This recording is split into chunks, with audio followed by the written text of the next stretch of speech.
Bom dia, eu sou a Bárbara Buchala, economista do Santander Private Banking, e esse é o Morning Briefing do dia 3 de abril. O presidente dos Estados Unidos, Donald Trump, anunciou ontem o formato das tarifas de importação recíprocas, com uma tarifa base geral de 10% para as importações de todos os países. Tarifas para parceiros específicos não serão totalmente recíprocas, mas equivalentes à metade do valor aplicado a produtos norte-americanos. Para a China, por exemplo, a tarifa será de 54% no total, considerando a taxa de 20% que já havia sido aplicada, mais uma tarifa adicional de 34%. Para a União Europeia, haverá tarifas de 20% e para o Brasil as taxas serão de 10%.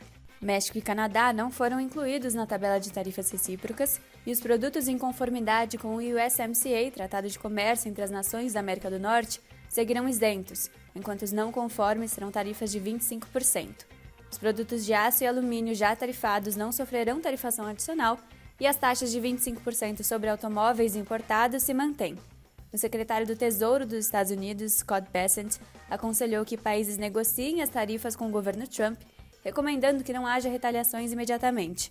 Após o anúncio de Trump e depois do fechamento dos mercados, os juros das Treasuries recuaram, o dólar perdeu força em âmbito global e os juros futuros das bolsas de Nova York cederam expressivamente, indicando que a abertura dos mercados hoje também deve ser negativa. Investidores globais se preocupam com o risco de desaceleração da atividade dos Estados Unidos e dos principais parceiros comerciais, com o choque de preços e a incerteza elevada. Ontem, esperando pelas tarifas, os mercados mundiais foram marcados pela volatilidade e baixa liquidez. No fechamento da sessão, os índices das bolsas de Nova York apresentaram alta. Por sua vez, o ouro renovou seu preço recorde de fechamento. Ainda dentre os dados divulgados, o relatório ADP apresentou a criação de 155 mil empregos no setor privado dos Estados Unidos em março, número acima das expectativas do mercado. Os dados mostram um cenário positivo para o mercado de trabalho norte-americano, mesmo diante da incerteza em relação ao impacto da política comercial do país, que pode desincentivar novas contratações à frente. Os próximos resultados do mercado de trabalho, como o payroll, que será divulgado na sexta-feira, ainda devem mostrar as demissões realizadas pelo Departamento de Eficiência Governamental da administração Trump, o que não é incorporado pelo ADP.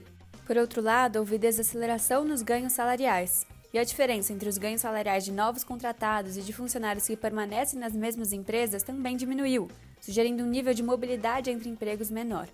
No Brasil, a agenda local de ontem foi marcada pela produção industrial, que indicou leve queda no mês de fevereiro, abaixo da expectativa de pequena alta do indicador e registrando o quinto mês seguido sem crescimento. O resultado negativo foi derivado da menor produção de bens de consumo, duráveis e não duráveis. Por sua vez, a produção de bens de capital apresentou mais um crescimento mensal, mesmo diante dos juros restritivos. Mas a perda recente do dinamismo da indústria é derivada do aperto monetário, da depreciação cambial e da alta da inflação. Uma tendência mais clara de desaceleração da economia brasileira nos próximos trimestres deve limitar o aperto monetário empregado pelo Banco Central, ainda que o cenário exija que os juros sejam mantidos em patamares restritivos por mais tempo. Antes do anúncio das tarifas ontem, apesar da alta dos preços de petróleo e do minério de ferro, o índice Bovespa fechou estável por aqui. O câmbio também apresentou instabilidade e acabou se depreciando, mas a curva de juros recuou ao longo de toda essa extensão, repercutindo o dado mais fraco da indústria e o fechamento das taxas futuras nos Estados Unidos. Os mercados hoje se concentram na repercussão das tarifas dos Estados Unidos em seus principais parceiros comerciais. China e União Europeia estão preparando contramedidas e devem anunciá-las em breve.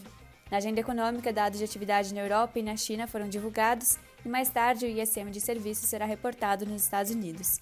Se você quiser mais detalhes desse e de outros assuntos, acesse o canal do Santander Private Banking no YouTube. Por hoje é só e até amanhã.